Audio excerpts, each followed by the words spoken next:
Okay. And I share the screen so that I don't forget. Okay, fine. This is done. Okay, so what I want to do today is talk a bit about notifications, these top bar notifications that you can find on your phone. Then I want to talk a little bit about sensors. And also from now on, I would like to essentially do problem solving in class, meaning that some of you will be working on projects. And what I would like to do is to essentially field questions and try to solve problems that you might have or that you may think of. And maybe we cannot do it entirely, because it's not guaranteed that in the short time of a lecture we can, hack up all the code that is needed to solve a problem. But at least we should be able to get some good starting points. So if you have some interesting question to ask about how to do X, where X is something interesting, think at it, and I'll ask later, okay? To cover it. First, I wanted to say a little bit about notifications. So, actually, I had, here. Yeah, so before I start with this, I think you know what notifications are, right? When you pull down from the top bar, you see this list of notifications, essentially. And if you click on one of them, you go to some place. So how are these generated and when do you need them? You need them in, you can use them when you want, basically, okay? But you need them at least in a couple of cases. One is if you leave a service running when there is no app in the foreground, as you're doing actually for the homework, if you use the sample code, you see that I create a notification that alerts you that the service is running, okay? I'm not sure actually whether this is compulsory, but it's certainly a very good habit to leave a notification that tells you that you have a service running so that you can shut it off, okay? For example, I use the Waze driving app, and if I use Waze and then I switch to some other screen, I can see that I have a notification from Waze that Waze is running in the background. Not only, but I even have a very much appreciated shortcut if I want to kill Waze, simply because it uses GPS. So when I'm done driving, I want to be able to quickly shut it off. And if you notice also in the service example that I gave you, I create a notification so that if you close the app, but you wonder, what other services are running on your phone. For example, for the homework, this would be highly useful because you're using the sensors, which uses power, right? So it would be good to have a notification so that you can see, oh yeah, I'm still running these, and you can. And the goal of the notification is twofold. One is to tell you that something is happening, but the other one is that when you click on it, you need to be able to land in some place that's useful, right? So at the minimum, it's useful to shut off what you're doing. Because the very common use case is that the user wants to stop doing what you're doing, to stop using power, right? So if we look at the code we developed in the service example, one part that I don't think I ever commented on is this, that in my service.java, in the service class, right, I have, if you look at the bottom, no, actually, there is something of it is on create. So I get the notification manager. Okay, many of these systems you get them by asking context.get system service, of which there are many systems services, and you are getting one of them essentially. I don't know if this is yeah, this is all the various system services that you can get. The inflator service is, we have seen it already. It serves to blow up a view definition in XML into a real view that you can attach. Activity service, global activity state of the system. I never used it, I think. Power service is to know what the power is doing. Alarm service, I plan to talk about alarms this time or the next, but you can set alarms, okay? Notification service is this one, and then there are many others. You can look at it. There is a service for downloading, a service for knowing the battery status. These are the many global things. And so in this case, I get to the notification manager, and then I call this function that says show my notification. and this code is at the bottom, and essentially does this. So a notification is composed out of out of two things. There is some stuff that you want to put in the UI, and also there is an intent that you wanted to associate with it. And the reason for the intent is that when you touch the notification, you have to go somewhere. And you know, the way in Android in which you start an activity that you're not currently doing is always an intent. So we need to essentially associate the intent as well. So what I do is this. I use this notification constructor to which I give one of these multiple sized logos. Okay, I simply give the same logo as the application.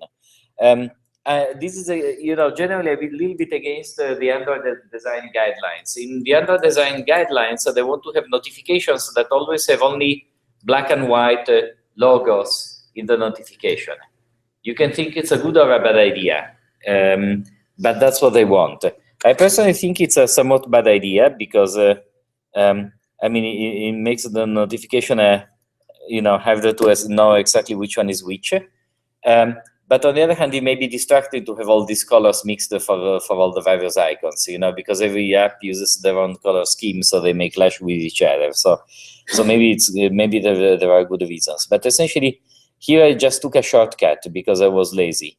Okay, in truth, I should use not the launcher icon, but a black and white version of the launch icon. Okay, and I told you that.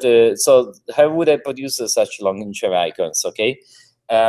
I think I gave you some help some lectures ago, and it's in one of the classes. But essentially, you have to take some photo editing program. GIMP works really well, and it's free, right? So you can take GIMP, for example, and create a PNG that is corresponds to a black and white logo, right? And then you save it. And I usually save it in a large format, like 1024 by 1024 is a typical size. So that, even if the phone has a lot of pixels, I have enough pixels defining my logo, okay? And then theoretically, or I mean, the brute force way is that you have to produce many differently sized icons and put them in all the right places.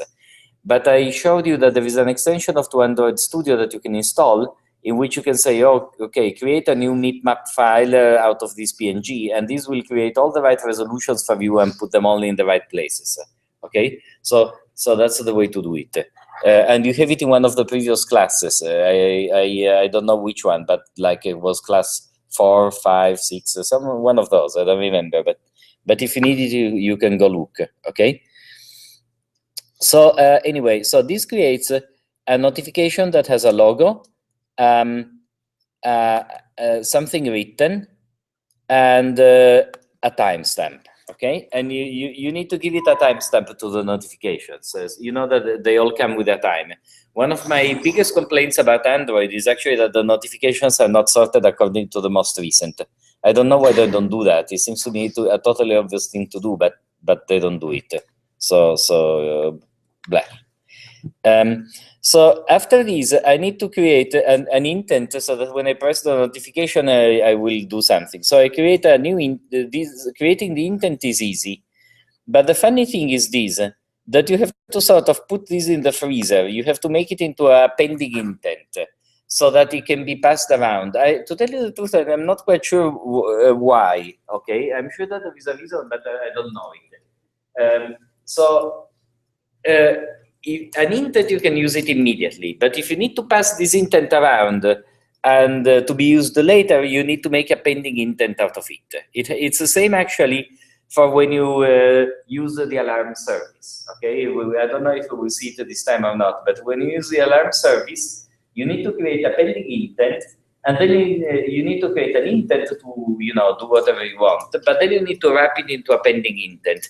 My belief is simply that the pending intent wraps it around in a way that it makes it callable also from not your current activity, but from any activity. Normally the problem of an intent is actually that when you call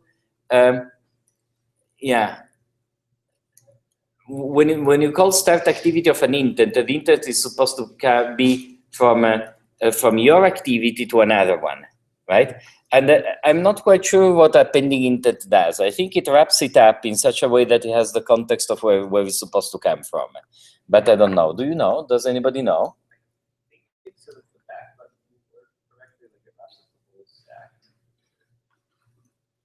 This might be. Yeah, it's something confusing like that, because in the slides then I have some notes on how to construct a backstack that that's appropriate. So anyway, so you created a pending intent, then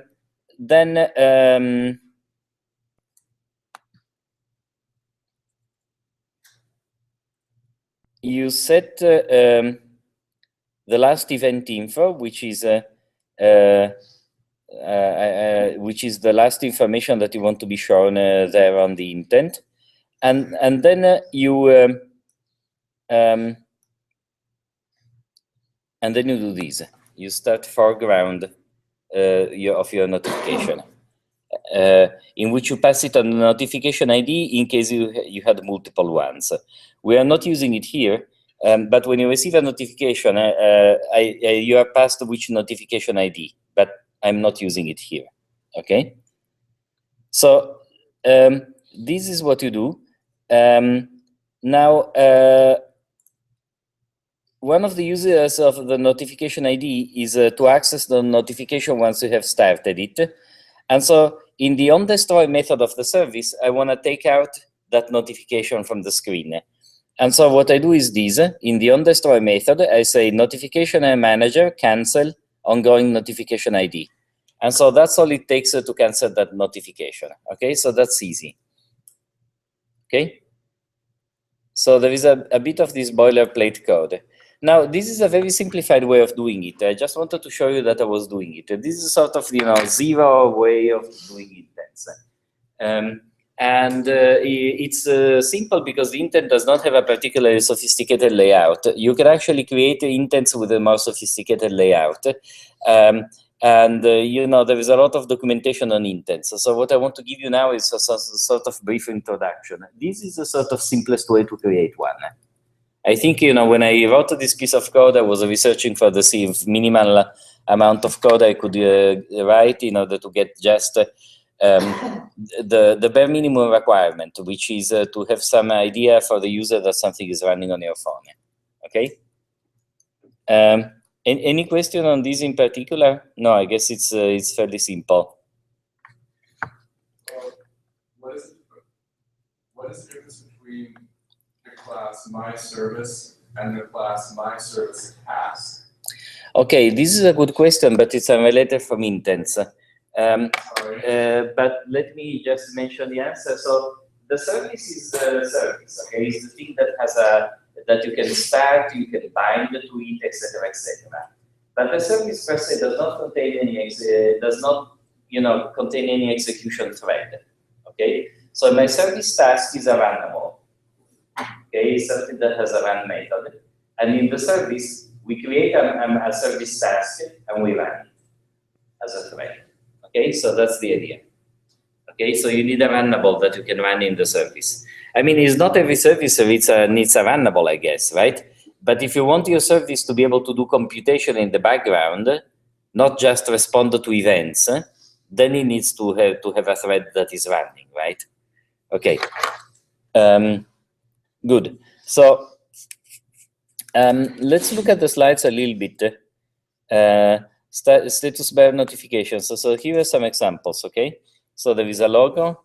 There is some writing. Okay. So there is context text, context info. Then there is some small icon, some text. You can put various things into it. Okay. You can also make them more sophisticated. Okay.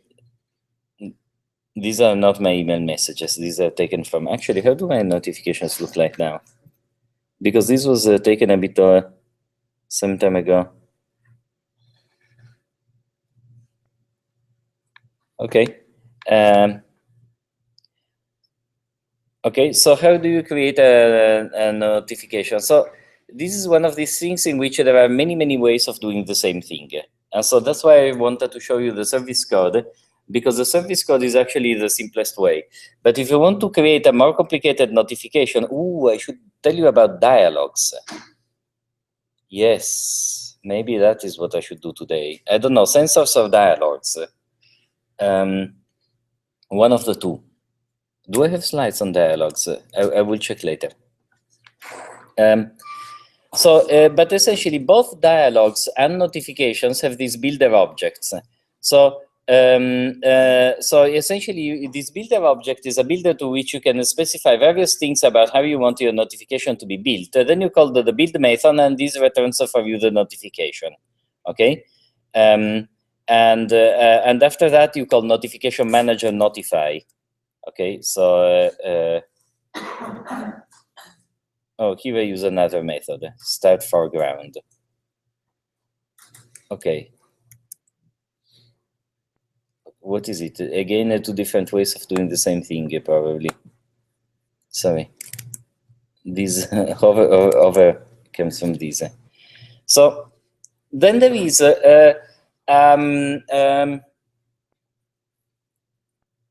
I have quite a bit on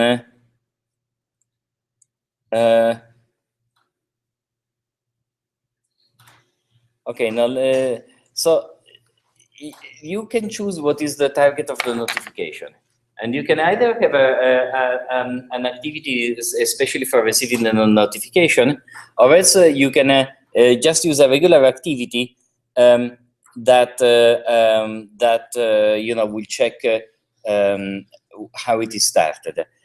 In activities have this method that is called on intent received, if I'm not wrong. I think it might be, no, I think it's on intent received. You know, so I seem to remember it right. So if you, I told you that an activity originally in the onCreate has an event that you can access by saying, how do you get the original in the event in onCreate? You say this dot intent. Yeah. Are we in the video? Because I got a text that says someone can't see video. So. Okay, but I started it, so I don't really know why. Okay. So I don't know. So how do you get the original intent in an activity at the beginning? I think there is a method that is called getIntent. Yes. So there is a method that is called getIntent that gives you the original intent. But there is another method that says on intent received that is activated whenever you receive an intent. Okay, and that is the place where you check for intents that come while the activity is already active. Okay, not after the onCreate. Okay. So an activity can receive multiple intents, not only the one that created it, but before it's destroyed, if you have another intent for the same activity, the intent is simply passed to the activity. And the only way you are going to notice it is if you override the onIntent received method and do something with it. Let me give you an example suppose that we are writing a Gmail app, and so we are in the list of messages. Sorry, we are already in the activity that displays a message. Okay, so this activity is called, I don't know, let's call it message activity. I don't know what their name is, right? I'm making it up. But message activity, when it receives the original intent, because you click on an email that you want to read, it will receive as part of the intent the ID of the email you want to read, right? I mean, it's similar to the homework we were doing, right? So what it would do in the onCreate and on start and on resume methods is this. It would say, getIntent, it gets the intent ID, and it gets the message ID, it stores it in some local variable. And then, out of the list of messages that it may have in a local database or local data structure somewhere, probably a local database actually, being since you want it to persist. So it would, fetch this email message, format it appropriately, and set the various pieces of the UI to display the message. Okay. So And now you can have notifications on the phone that says, Justin just wrote me an email. When you click those notifications, what would you have to do to make it work? Okay, you would have to create an intent for the notification. You know that you create an intent pretty normally, no, in this way, no? But in this intent, you can add extra information to the element, to the intent. You can use add extra to add, say, an integer ID of the message that caused the notification. Okay, so when you click on that, then in the onIntentReceived method, you are given the new intent that is received, even if the activity is already running, right? So what would I have to do if I were writing a sort of messaging application? I would essentially say on intent received of that intent. Okay, fine. I get that intent. I look at it. I look at the message ID. I extract it. There is this method from the intent.getBundle, I think, okay, and then from the bundle associated with the intent, I do a get integer of a certain tag. It's the usual way I gave you at towards the beginning of the class of taking pieces from intents. And once I get this integer ID, I would have to read from the database the message I want to read, okay, and then I would have to essentially redisplay it on the screen. So I would essentially, switch for the message I'm displaying, because it's not that when you write a Gmail app that you have, one activity message for each email. I mean, you have one that is in charge of displaying a message. So if you're already displaying a message and I click on the intent from Dustin, what I need to do is, figure out in the intent received that I need to switch message. Okay, so that's generally how it is done.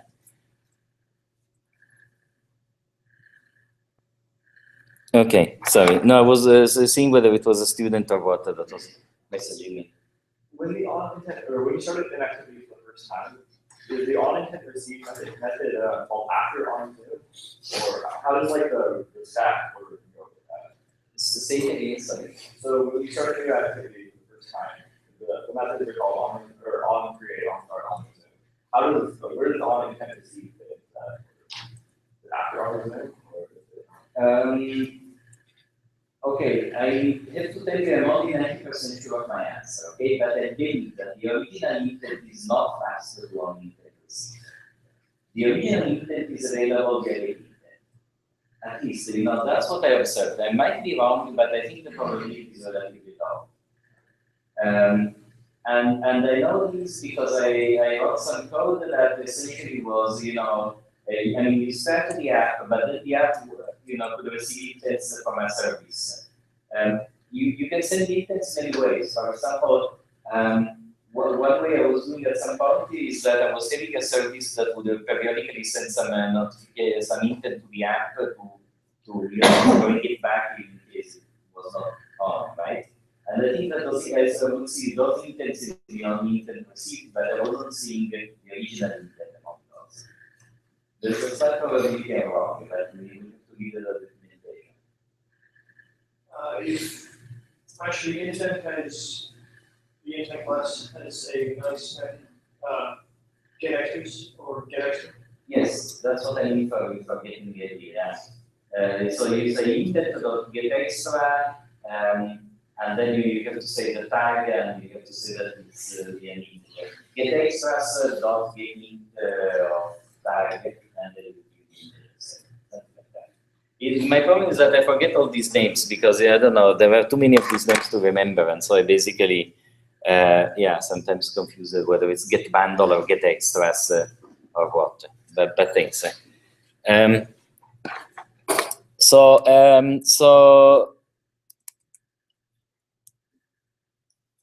Okay. Preserve the navigation. I think we talked about the interesting parts.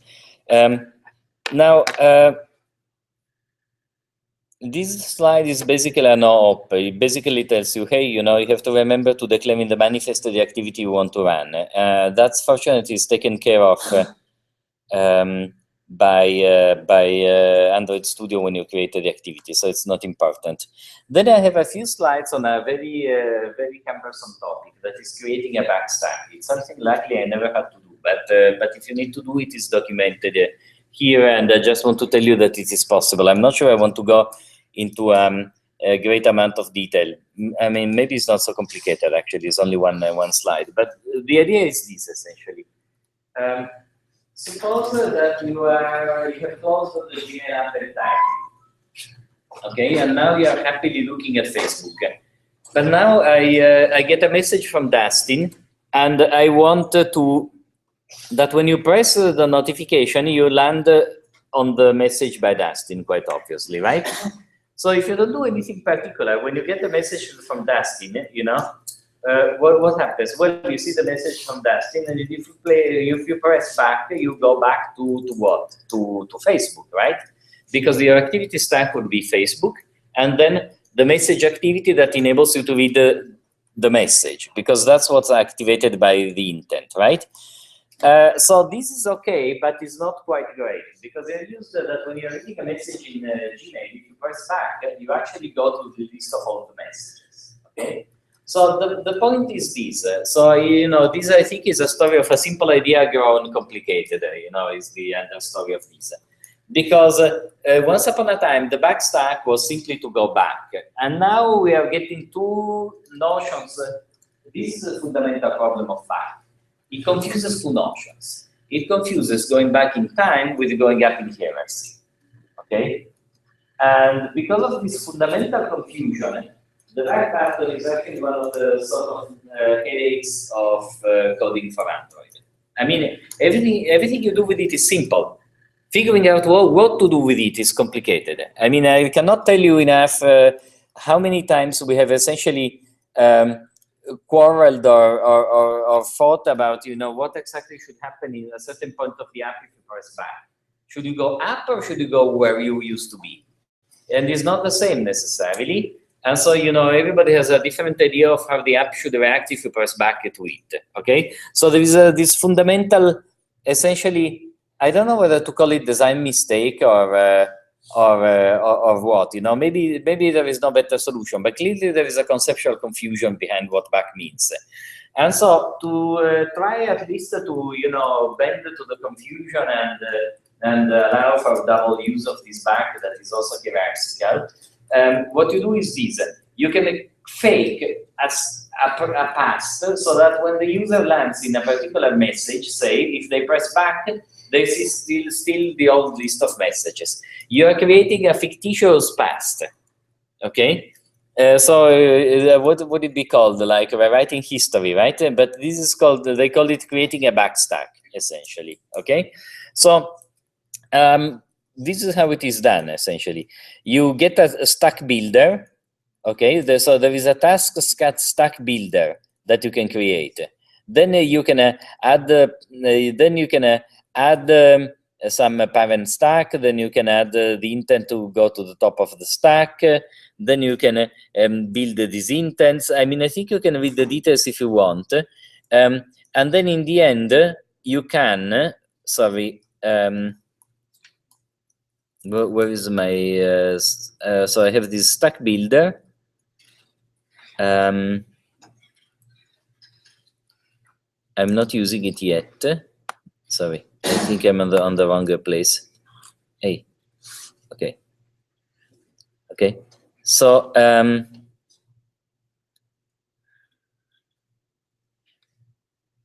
sorry.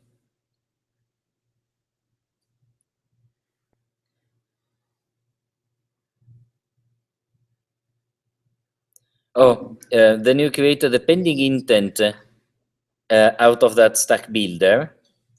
Okay, and then you essentially get this result pending intent, and you pass these to as the content intent. We are building the notification with a builder. Okay, this is documentation that was written 2 years ago or 1.5 years ago. I would frankly check that this is still the recommended way, because I've seen these things change quite often. Okay, so essentially what you do is this, that you create this backstack, you create this pending result pending intent, and then you pass it to the builder of the notification via builder set content intent of the result pending intent. Okay.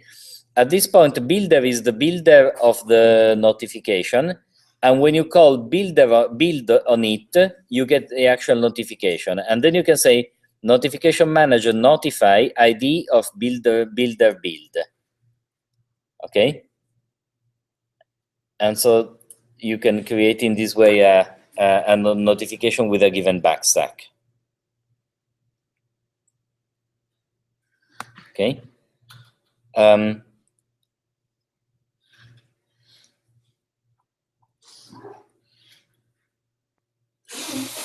Okay, so these are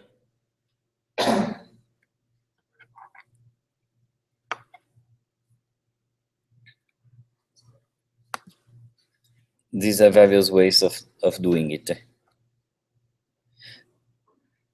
Yeah. I don't know. I think you can look at the examples of code if you need them, but otherwise, I don't know. I'm sorry. I find it immensely boring to go through the examples of code unless we need for a specific reason.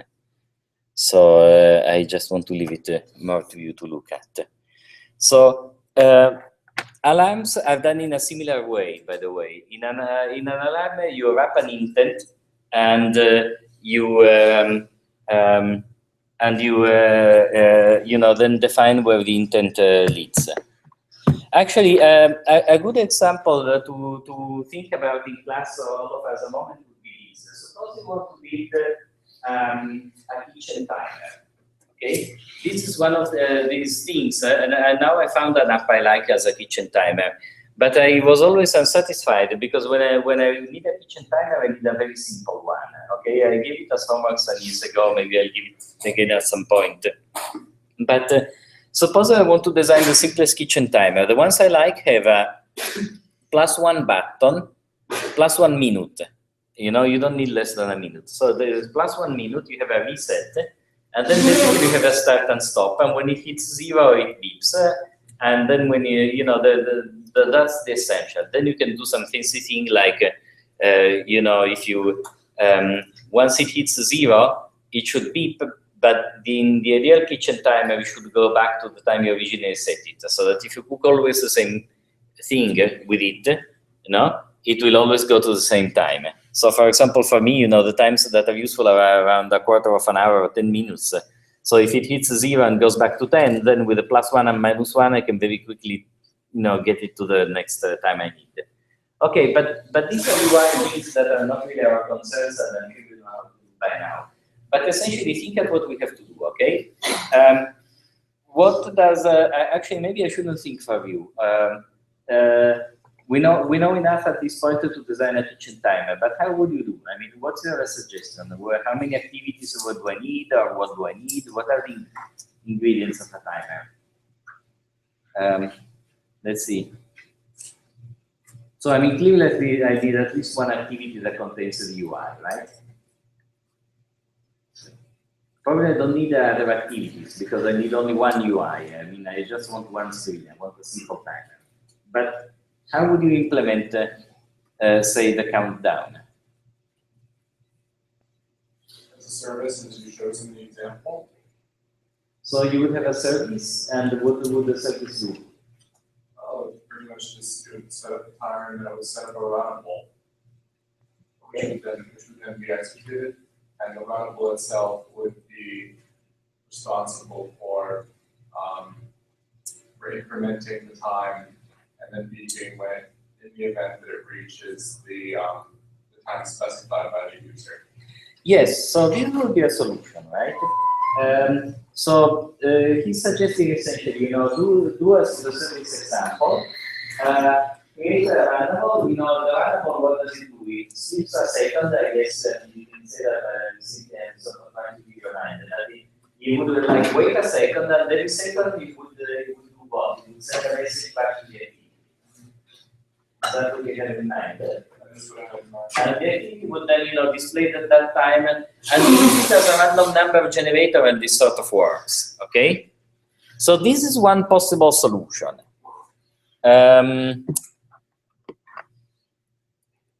We could almost do it. In fact, this might even work. Somehow I don't know that I super like it.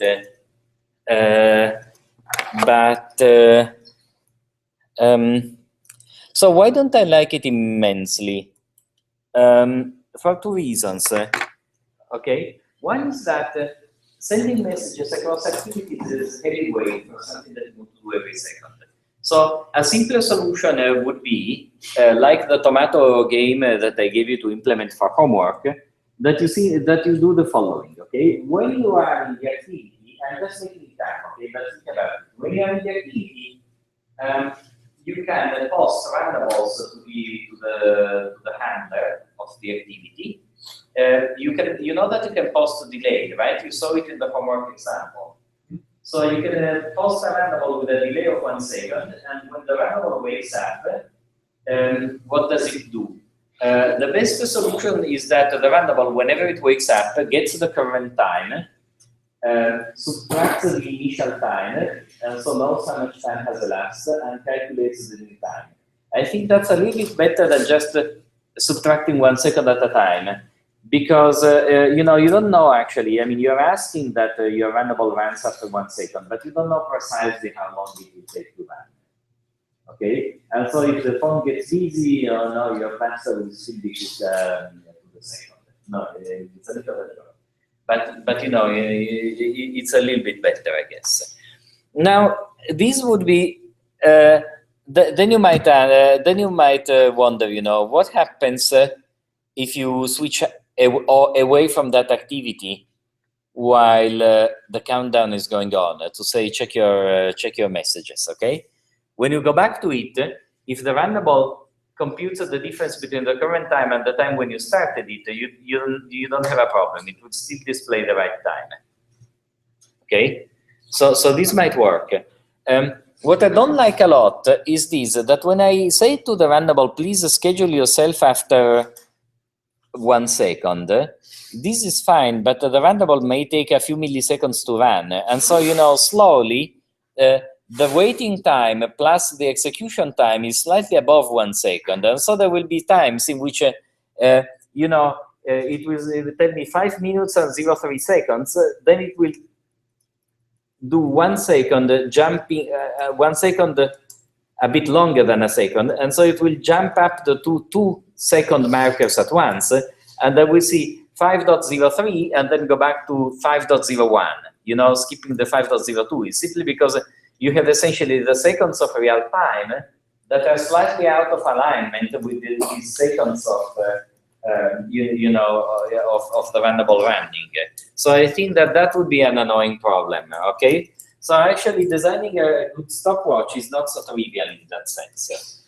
Okay, now there are various solutions. One is that you will say, okay, forget about the difference for real time. You know, lie to the user.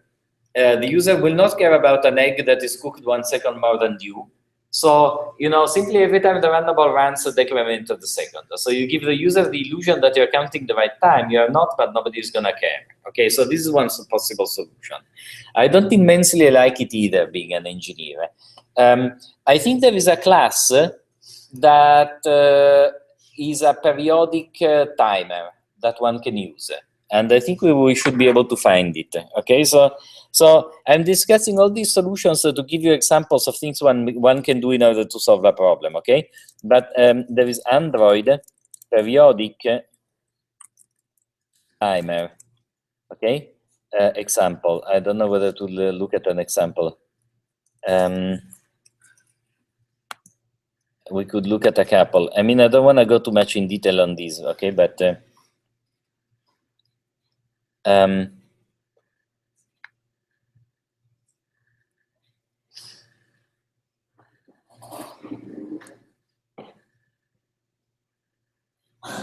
no, this seems to be interesting, but it's doing it manually. So I don't think that is particularly different from what we were discussing.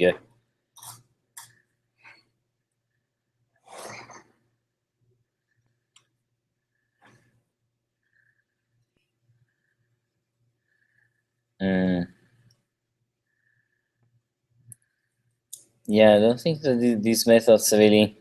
Oh yes. So this is it. So you see, this is a timer, and you can schedule a runnable to run every certain amount of time. So this is actually the right solution. Okay. So these timer objects in Android enable you to run things in a periodic way. And so this is a much better solution. So what I would do in order to design the clock is this, the stopwatch is this. I would create a roundabout. So, you know, our previous solution that was this. You create a roundabout, and then you schedule the roundabout to run, and when the roundabout finishes running, before it's over, unless the alarm beeps, the roundabout posts itself to the handler with a delay of 1 second. Okay, so this was, you know, the simple solution I was mentioning at the beginning. This is essentially a better solution. What you do is this: you still create this roundabout, and this roundabout will update the UI decrementing 1 second, right? But instead of posting it yourself to the handler, you create a timer object, and the timer object will be able to schedule it to run at an interval that you want. So at least you get rid of this problem of you know, you posting something to the UI thread, but since you don't know how long it takes to run, it's imprecise. Okay, this should keep the precision, because if they implemented this well, and you know, the only way for me to tell would be to have to look at the implementation of this timer class, but I believe they did it right. They essentially would use the interrupt of the system clock in order to decide when to schedule next. Okay, so I would have to check, but I believe they do it. Or at least, you know, I would use that solution in order to discharge the responsibility from my own code.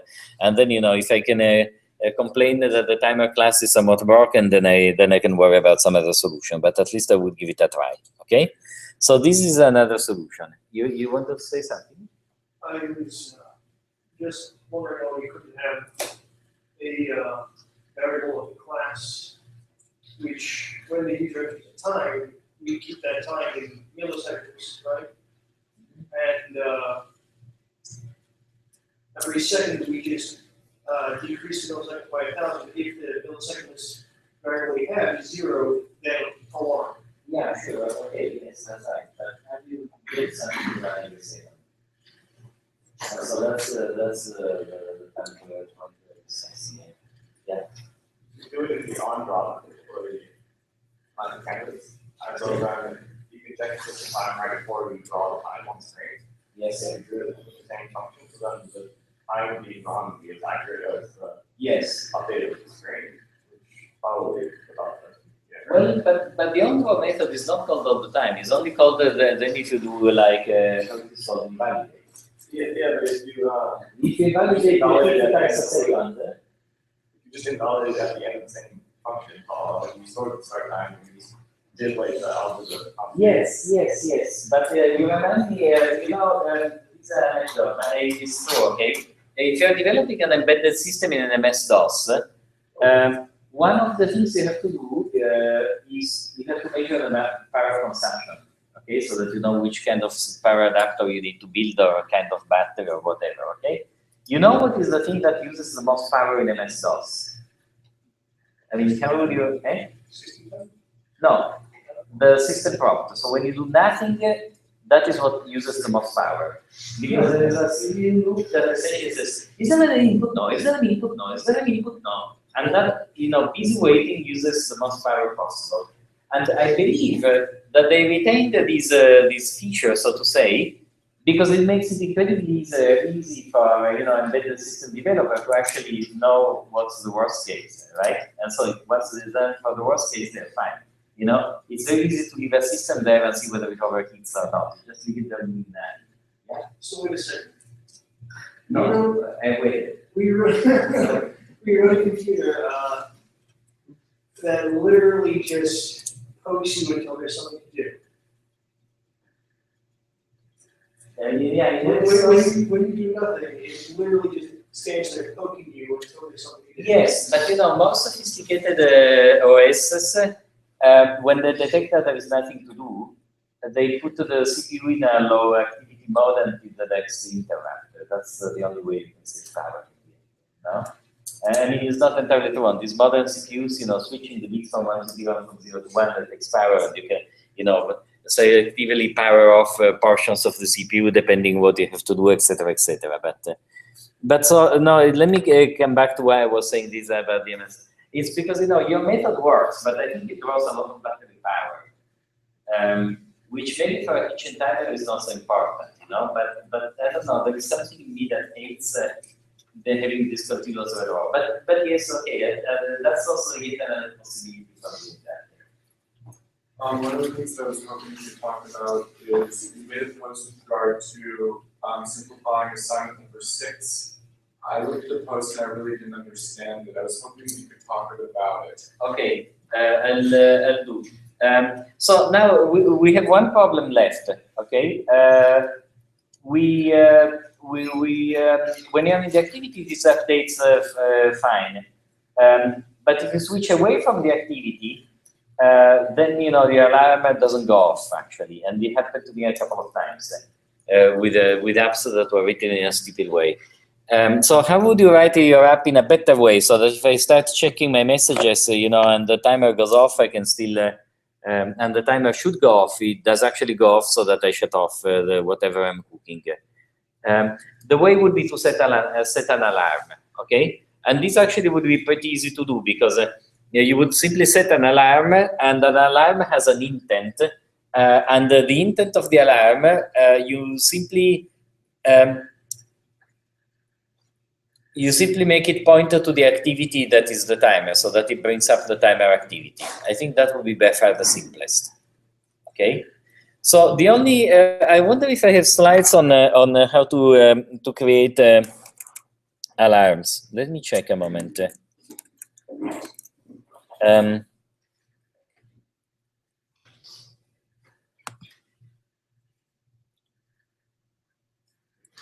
Okay, one second. I need to do like.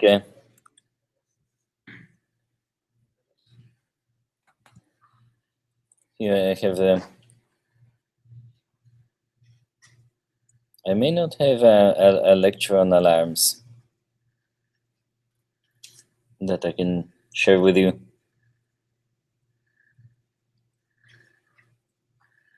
No.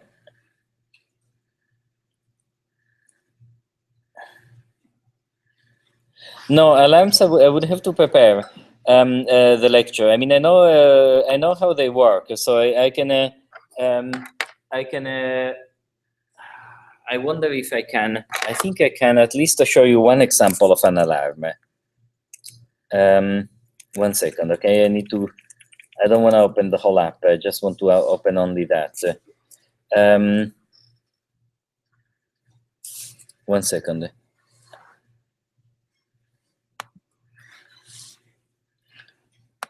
Sorry, I need to navigate a bit in a big tree of software.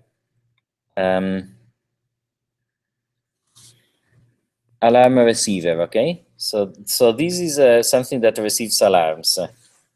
Okay, that's all there is to it. But essentially, when you want to receive an alarm, you need to create an activity that is an alarm receiver. Actually, sorry, you need to create something that extends a broadcast receiver. So alarms and other things have this problem. Alarms are sent to you when your process, your whole activity may not be running at all. Okay, so you need to have, so alarms are essentially broadcast by the system with an intent that will wake up your activity. Okay, so you need to build a broadcast receiver that will receive the alarm. And this broadcast receiver extends broadcast receiver. So I called mine alarm receiver. It extends broadcast receiver. A lot of these things are not very needed, okay? But here I'm reading the preferences. Well, let me tell you what I do here. It's not very complicated. I override a non-receive method, okay? Here I'm reading in the preferences because of these. The purpose of reading in the preferences is that I created the alarm at some point, okay? When I receive the alarm, I don't know if it's in use, okay? Because the user, I don't want to go into the specifics of the problem I was trying to solve, but the user may have put the app in a certain state in which the alarm is no longer relevant. And so if that's the case, I just don't want to do it, I want to ignore it, okay? And the way I store whether I should be listening to alarms or not is in the preferences. preferences. So whenever I get an alarm, I'm reading the preferences and I'm doing this check, right? And then if I'm active and the thing is not recent, forget what is about. Then there is another catch, which is the reason I wanted to bring this up. The catch is this. The phone might be sleeping, and alarms are one of the incredibly few things, maybe the only thing that can, under your control, get a phone out of sleep. Okay? Normally, if a phone is sleeping, you are without any resources to do anything about it. Okay? Because you know, you can write code that runs in an activity, but if the activity is sleeping, well, it has executed on stop and is not running any of your code. Okay? And if the phone is sleeping, your service can scream and jump and do everything it wants, but it cannot wake up the screen. Okay? You cannot simply when the phone is sleeping via a service do anything about it.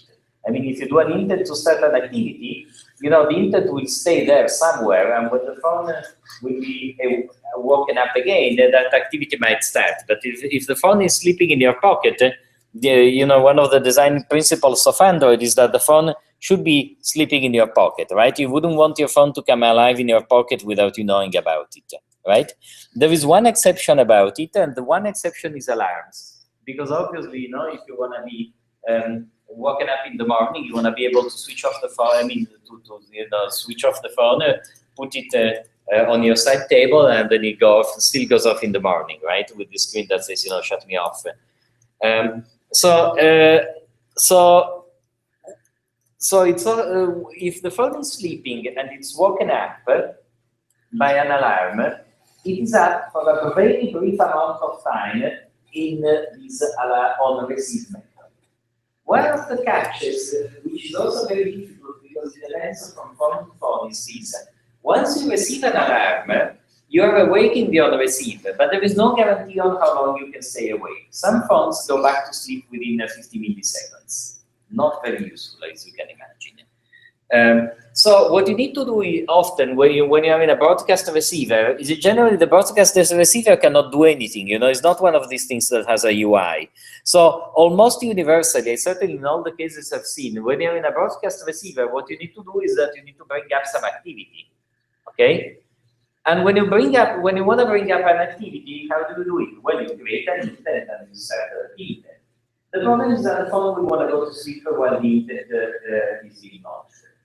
No, because there is a brief amount of time when you start the intent where the phone says, oh, well, you know, I'm awake, I don't have any UI, let's go back to sleep.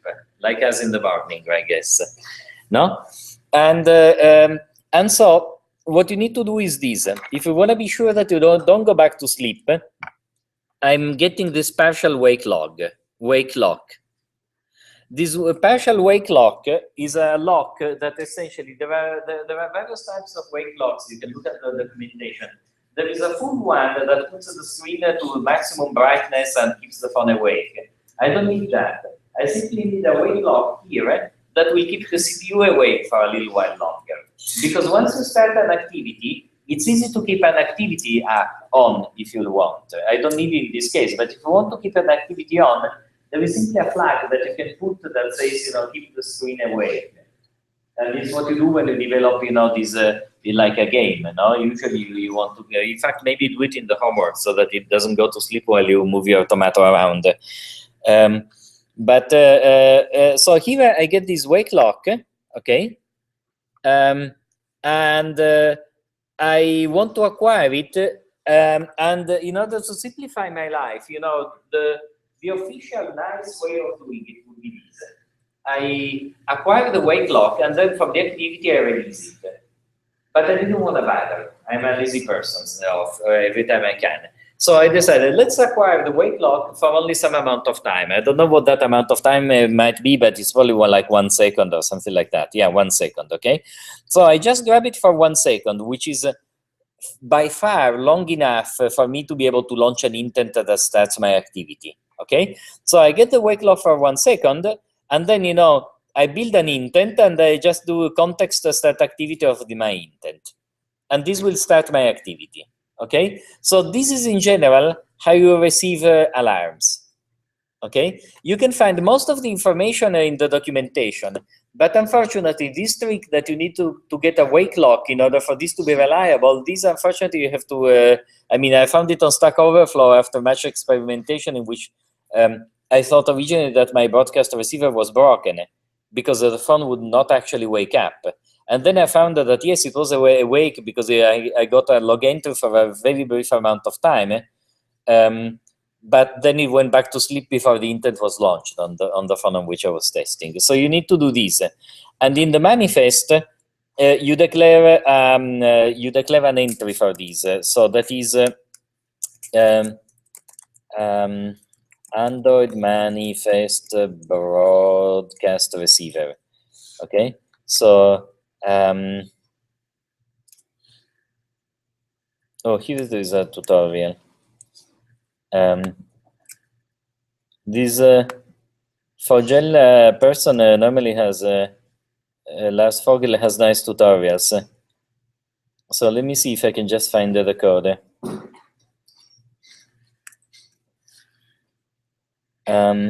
Yeah, so this is an example, okay, of a broadcast receiver. You essentially need to say which type of intents that you want to receive. Let me do a more specific search. Okay.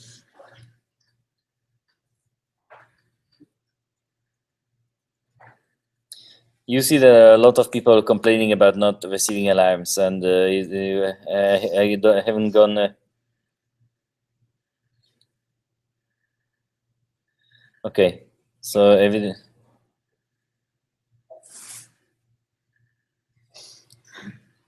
Okay, strange. Okay, but essentially you just declare that as the broadcast receiver. And so when you create the alarm, you create an intent that wakes up that broadcast receiver, and so you do it that way. Okay, so so that would be you know one thing you need to do for your kitchen timer. Actually, so actually coding a kitchen timer is not such a trivial example. Okay. Okay. So I had a question at some point about why don't you explain something? What was it? But I was hoping you could talk about the post you made with regard to simplifying. I see. Yeah, I don't know what it was all. I have no idea what it was all about.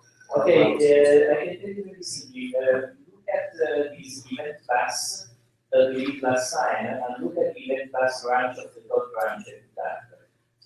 Okay, that contains the code we did last time. So it's a much simpler way of messaging between pieces of the application. So and you know we did this random number version that gives the random numbers back with a message bus. Just as a way of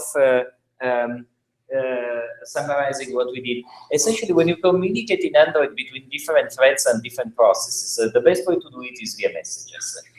Messages can also cross process boundaries, and the brute force way of doing messages consists in this. Okay, that if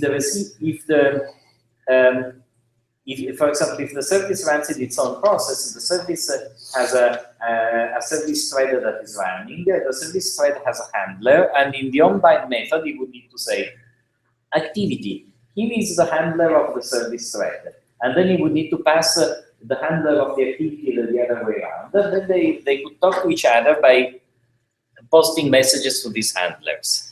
Okay, and every time I've seen this type of code, it always works as in the example I originally gave you. It's a two-step process. Okay, for example, the service was calling the activity, but in the service thread still, and then in the activity you would post a message to the handler of the activity that then would get processed by the activity. Okay, so there is always this two-step process, and the code works, but it's a little bit complicated because you need to pass around these handlers. Event bus simplifies this process, introduces a delay in the handling of the messages, but I think that as long as these messages you have are in a sub-second frequency, it really doesn't matter, and it seems a much cleaner approach. Okay, so I can talk about sensors, but I would like to ask, are there other questions about non-trivial stuff that you would like to be able to discuss in class on how to implement?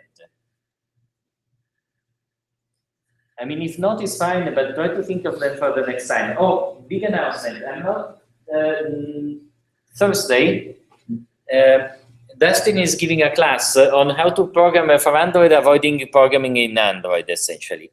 So let me give a better explanation of what he will be doing.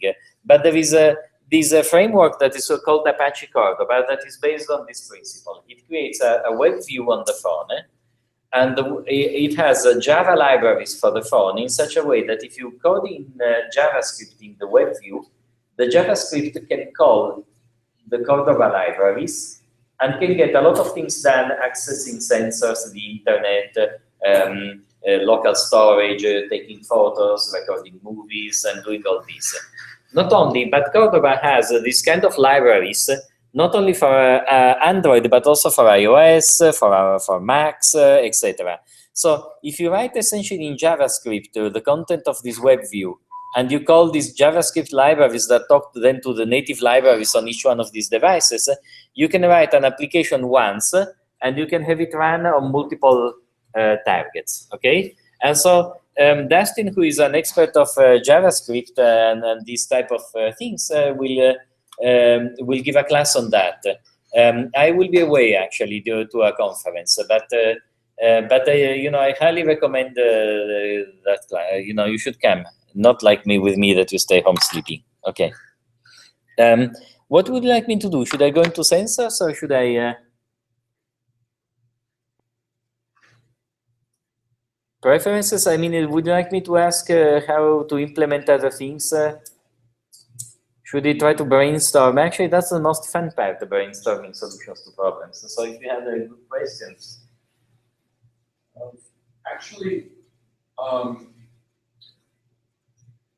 one of the things that that I'm wondering is that, I mean, from your own experience, what do you do when you're trying to get something done in some kind of application, whether it be an Android or whatever, and you don't know how to do it? What is the process that you yourself go through in order to figure out how to do it? Okay, that's a very good question. What is the general process of figuring out how to? So how do I figure it out? I'm not sure I do it in the best way, okay? Because I've known people that are better than I am in coding or in these things. But what I do is typically this. I started to form some idea of what the thing should do. Like for the kitchen timer, well, it should count down to 0, you know, and then, but even if I'm out of it, I should be able to restart it. So I have some idea of what it should do. And one of the tricks that I do is, because fortunately I'm busy, is that I try not to start coding immediately after I think what it should be doing. I discovered that there is a big payoff in delaying decisions a little bit. So I think of what it should be doing, but then like I sleep on it, and the day after I still check that I think the same thing about what it should be doing. So if you don't need to start early, you know, continue going in your mind about whether that's really the best implementation for it. That has a huge payoff, at least for people like me. If you're better than me, you know, you may not need to do that quite as much. But you know, sometimes you think of a very complicated solution and you realize that actually what the app should do can be much simpler and still work. You know, you have these moments in which you say, okay, I know what I want to build is just useless. I need to do something else. So, okay, after a while, you know, you know what you have to do. And then, you know, my approach is before I start doing anything, I search for information as much as I can, okay? So I really want to avoid, so some things I really love coding them from scratch because I believe I can do them better than anybody else. Yeah, and this is true for some things, you know, I really, because I'm more attentive to certain details or so. But you need to know what are the ingredients that are available, okay? And so, for example, for the kitchen timer, you know, if I have to implement it, the first thing I would do is search for timer. I would read a bunch of Stack Overflow posts. I would read a bunch of tutorials. And you know, not all of them are good. And the great part of the ability is to distinguish, you know, the circuitous solutions from the clean and elegant ones. Okay, so you essentially need a lot of solutions you bookmark the few good ones, and so. And the other thing that I do is this: when you think at a problem, there is usually a lot of stuff that you know that is complicated but is doable, and then there are some crucial things you don't know.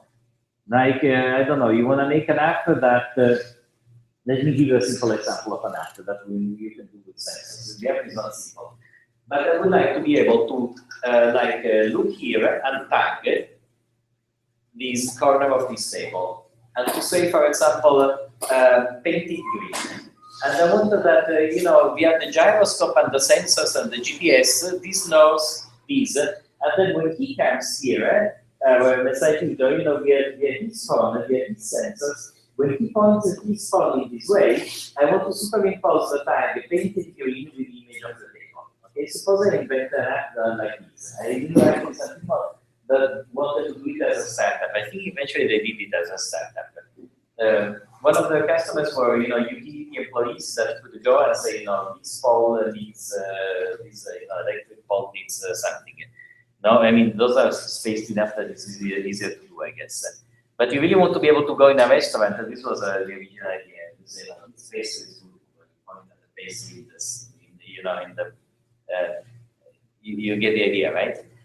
You really want to be able to tag where. So what is that I don't know how to do in that? You know, I think I can get the GPS position. I think, you know, it will be a headache and a stomachache probably as well. But I think if I know the true orientation of the phone, with a bit of projective geometry, I can actually compute where I should put the English text, right? I'm not saying it's easy, but I'm sure that I will be able to do it if I put my attention to it. What I don't know is whether this phone, when it moves in space, will actually, in a repeatable way, be able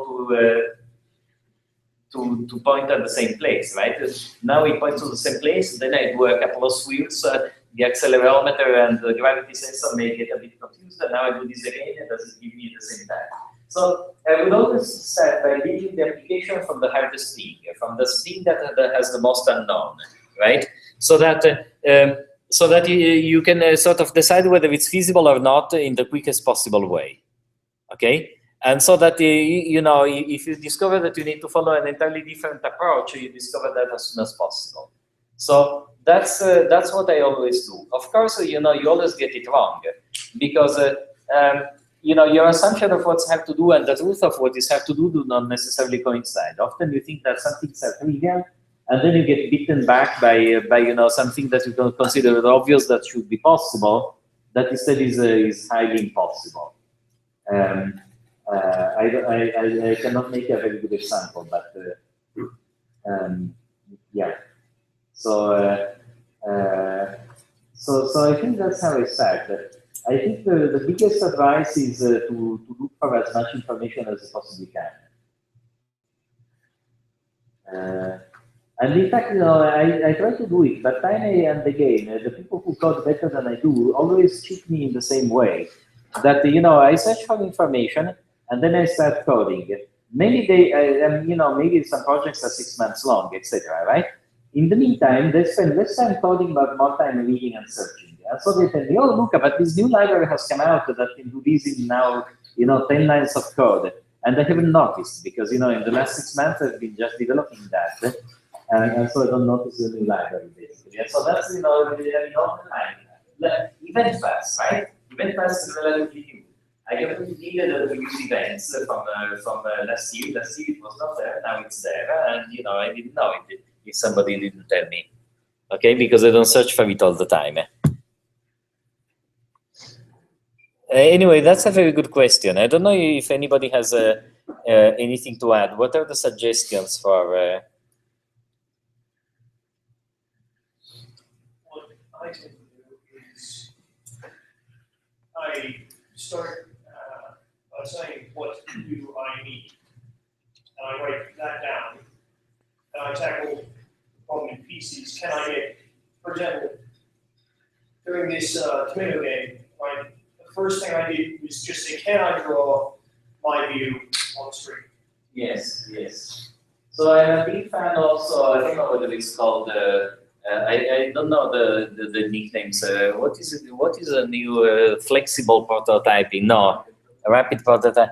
No, but it's no another one. The new fad. What is it? There is an even newer fad. But essentially, I built these pieces of core code that I think are the hardest things to do. And the other thing that is incredibly important in Android, I think, because it's so little compared to other environments that you know better, is this: always move from a working thing to another working thing. Never code for more than a few hours without having a working thing. I mean, I know that you cannot obey these all the time. There are times in which for 3 days you have to develop something that cannot run until you are done. Okay, it happens every now and then. I don't know, you need to build a class that needs to implement these geometric operations because you want to do the perspective thing, etc., etc. Fine, you have to implement that. But try to keep it low risk. I mean, if you do a class in geometric operations, you know that it can be done. It's just a matter of getting the math right. But whenever you poke the system and you poke things you don't know and don't depend on you, try to always do only one thing at a time. It's much easier to know why it stopped working if it stops working. It's much easier to change your direction if Android doesn't behave the way you think it does. That's actually incredibly important because you really don't know. And even if you read the documentation, you don't know because you know it only officially. But then maybe some people have these, old phones, and you should test on various phones, etc. And maybe the thing doesn't work the way you think it does. Okay, so always move from working prototype to working prototype. And the hardest one for me as well is this. So once you have some more prototype that is sort of working, give it to somebody who doesn't know exactly what you're working on and look at their reactions, because however I try to make the thing obvious to use, it's always an incredible surprise seeing people's reaction to what you think is obvious but actually is not to somebody who hasn't been in your mind before. And I think that's a huge problem actually of designing UX. And I've seen it time and again, that we have too many assumptions in our mind about how things should work. At least I do. Yeah. I think that user will do the worst possible thing. Absolutely doesn't work. Like the design in the worst case scenario, and really any kind of damage. Like it's something that's break your app, but the seriously the thing you never think of. Like have it at the very first step. Let me give you an example, actually, an example that we are still debating what to do, okay? But we are doing one of these machine learning apps. So you give it, you're showing images, right? And you have to say which ones are important to you. And so in UI, there are these classical thumbs up and thumbs down, okay? But because they are decided by machine learning, so we had this idea that they are either all gray if we have taken no decision, or if we have taken the decision that the image is good, we mark it in a darker gray, the thumbs up, or the thumbs down if we decide that the image is bad. Okay? So this means what is the decision we have taken. Because there is a way in which we can select only the important results, only the ones that have the thumbs up marked gray. Okay, so the thumbs can be either light gray, one of them dark gray if the machine learning had an opinion. But if you click on it manually, that point is thumbs up or down becomes bright orange, meaning that you actually voted up or down. And so we spent a lot of time and we thought that this was a very reasonable UI decision. The dark versus light gray would explain why something would show up or not in the field of important stuff. No? Whereas the orange would be the feedback for your explicit ranking. Okay? Okay, great. First time I show it to my daughter, I say, but that's good, why don't you thumb it up? It's already thumbed up, I don't need to do it. And all the machine learning was relying on the fact that we would occasionally also confirm positive examples, right? If you only tell the machine learning when you are wrong, in machine learning, that's not a very good training set. It's much more complicated to use such a training set because let me go into a long concept in a discussion that is fairly unrelated, but it might be of interest for those of you here. So if you sorry, there's always some delay in switching something that I don't understand.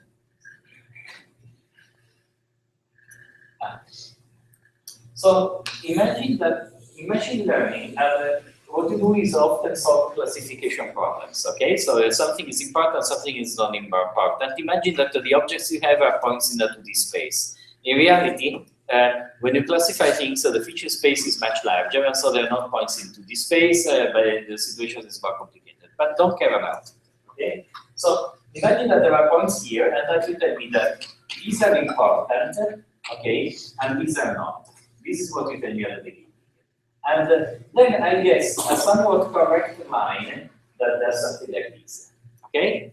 After a while, and assume that the line is mostly correct. So that this is roughly the right division between important and non-important. But it's not quite. But assume that the user then gives me only feedback when I get it wrong. I'm simplifying things, but I just want to maybe visually explain why it's problematic. Then what happens? You know, that the user will tell me, oh no, this is good. Oh, this is bad. This is also good. This is bad. So, because essentially, you know, they wanted to me to cut the line in a little bit better way, you know.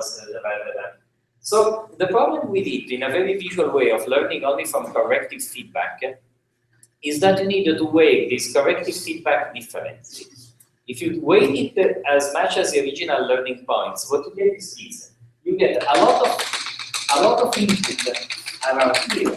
Because here is where you get it from. Here, you don't get a lot more input. You got it initially, but you don't get it all the time because you rarely make mistakes from images that are here. And so the user, like my daughter, if she wants to, you know, confirm on a thumb up or down, you know, I don't get any more information about what is here. And then the evilness of machine learning comes in. It's not the evilness, you know, but the way you program machine learning is this. You want to make a recognizer that, you know, classifies correctly the greatest amount of data you have. And after a while, you don't have a lot of data here. So even if you get it wrong in major ways here, by saying, you know, that my new classifier, we say, you know, that the region is shaped like this, you know, misclassifying all these, well, no, that's fine. You know, you can even misclassify even this data point. Hey, you know, who cares? It's only just one. Nobody cares about that point. We got all these points right. And this doesn't work, right? Because the only reason why you have so many points here is that it was a boundary. So you cannot, you know, you cannot, you would need to weigh the corrective feedback in another way.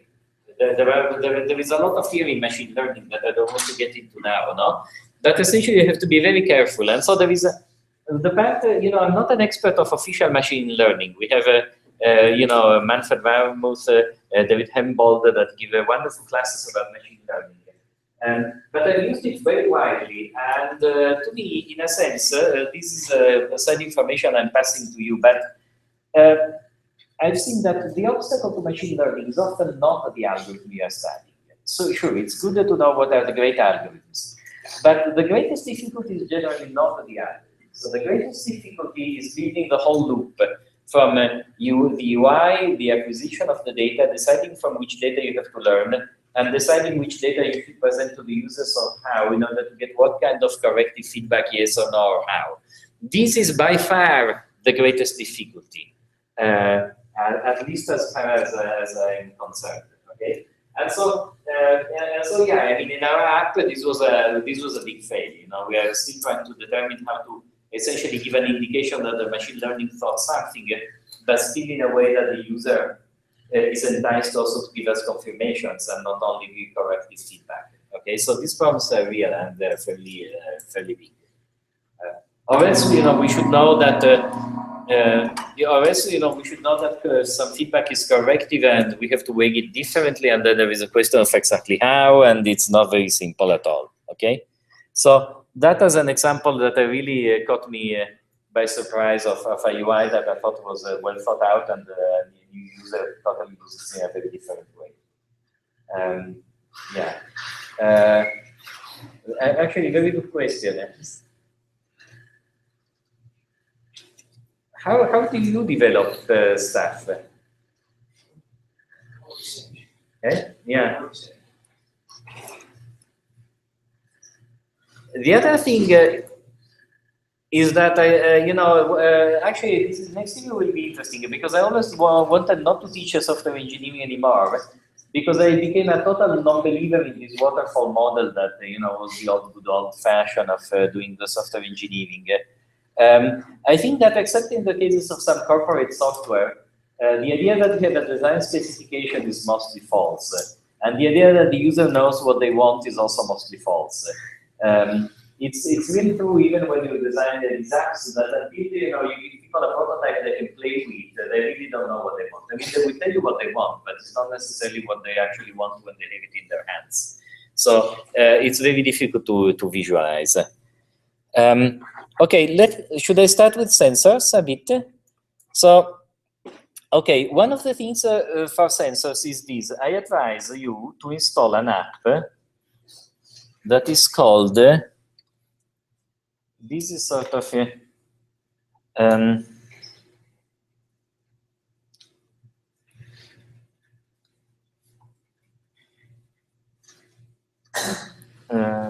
one second.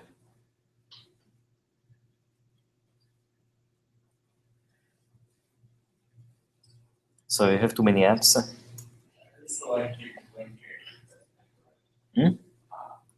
So the app is called Sensor Kinetics, okay? And what it does is this.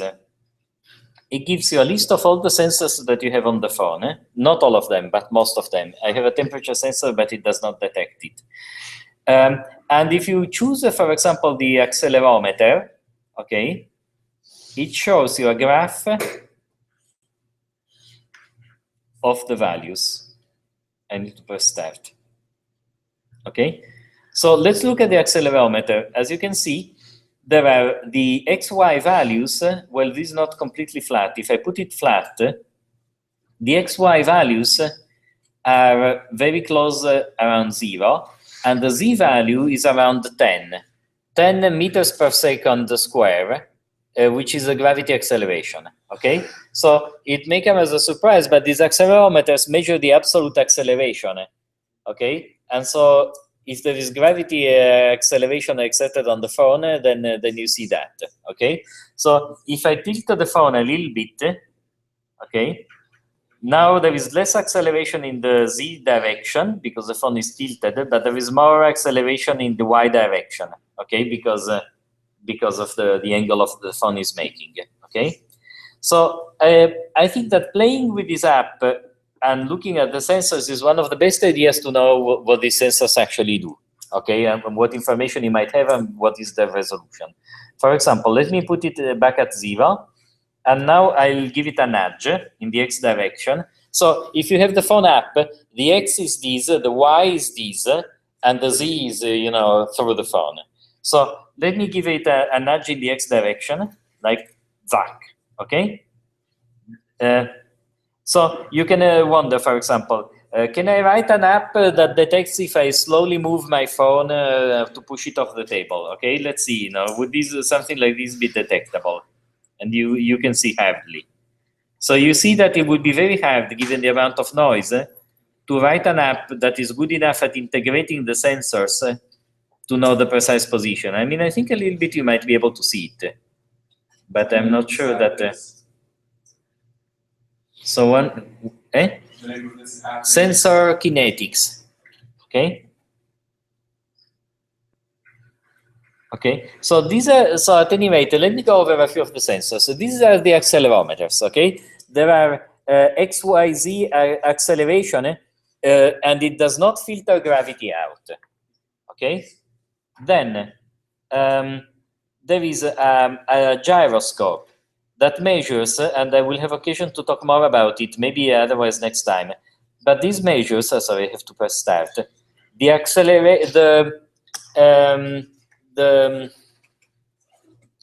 angular acceleration in the 3 axes. Okay, so let's give it a twist. Okay, and that was yaw. Then there is.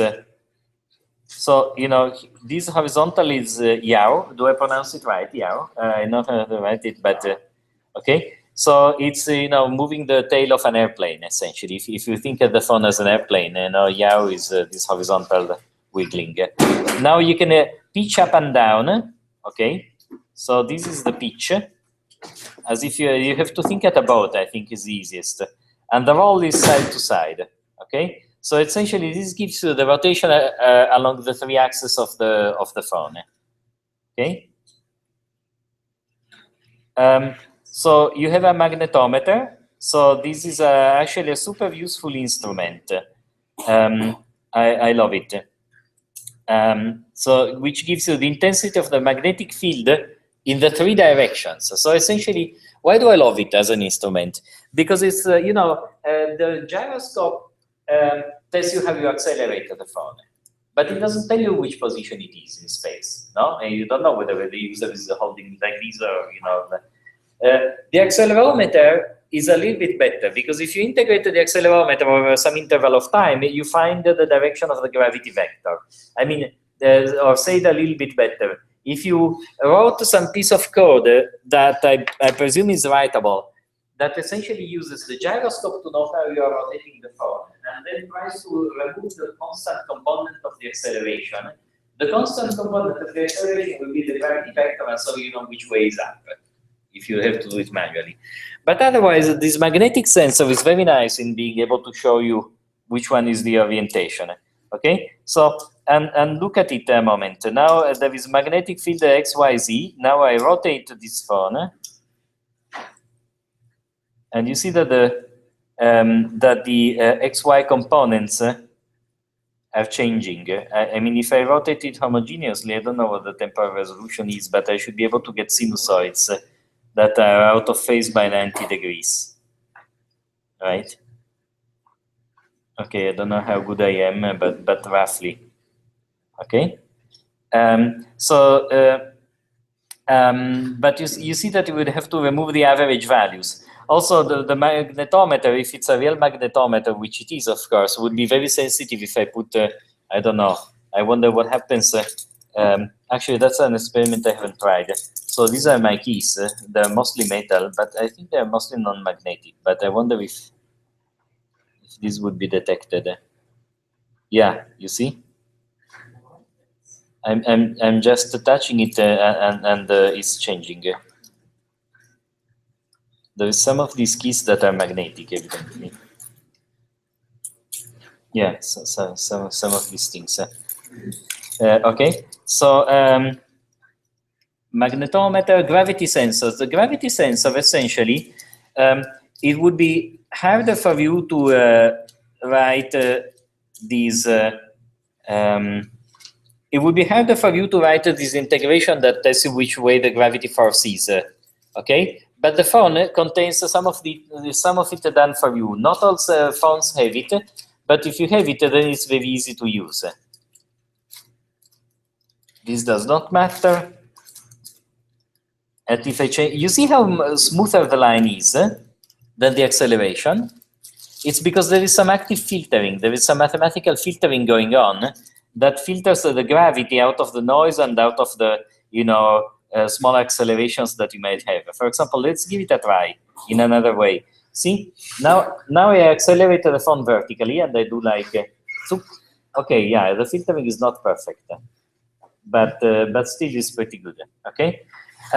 What are other sensors that are useful? Linear acceleration. Linear acceleration is a derived sensor. Let's look at it. Linear acceleration is the normal acceleration of the accelerometer minus the gravity. So if you want to know, which way my phone is moving, the problem with gravity acceleration is this.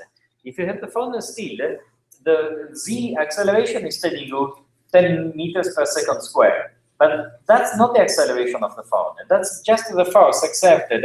You know how accelerometers are done inside the chip, right? They're simply like thin blades of silicon with a mass at the end, no? And when the gravity pulls it down, it pulls it a bit down, and you measure the tension. And if you shake the phone, if you shake the phone up by inertia, this measures the acceleration in this way. And so the problem of just using the accelerometer to know the acceleration of the phone is that they don't give you the acceleration of the phone. There is gravity also in it, right? So you read at a meters per second square, but your phone is steady on a table.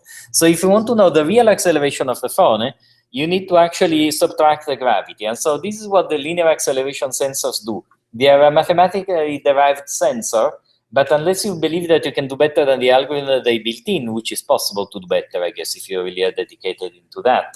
By the way, Roberto Manducchi, in computer engineering, he used to teach at UCSC how to do sensor fusion. That is, how to use the inputs from multiple sensors to make a most plausible and best quality reconstruction of the reality possible. Okay. So, but you can use otherwise a linear acceleration sensor if you just want a summary.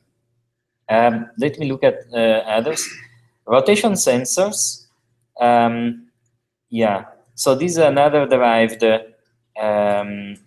sensor, and I think we may want to use it.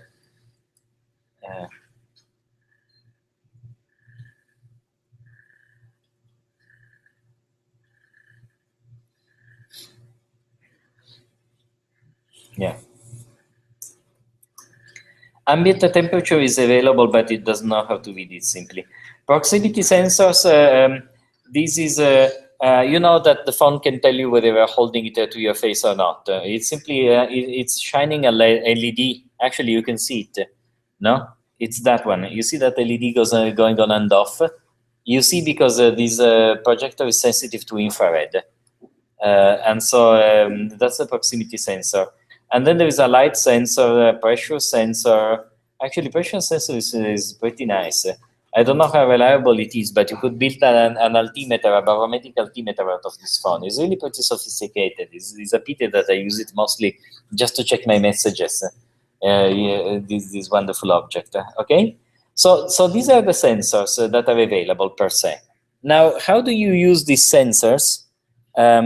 We are a bit out of time, so I think we will go into it next time. I think better, but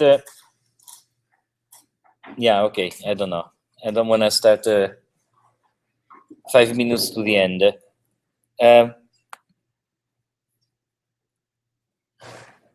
Okay, so let me say just in general, because you may need it for the homework though. So the way to use these sensors is similar to the way you use the location, actually. So let me just give you 5 minutes, okay? Because in 5 minutes, I can at least give you the example for doing the homework. So you have a sensor manager to which you can ask whether sensors exist. Then you have sensors, and you can register listeners to the sensors, okay? And when you register a listener, the listener will receive sensor events that contain the information. So it's very similar to location. For location, we have a location manager, which register a listener. The listener will call us back with the location events, right? And so here is very similar, except that the sensor events contain the values read out of the sensor. And so I just want to give you a super simple example. You know, you get a sensor manager by saying get system service context sensor service, okay? And then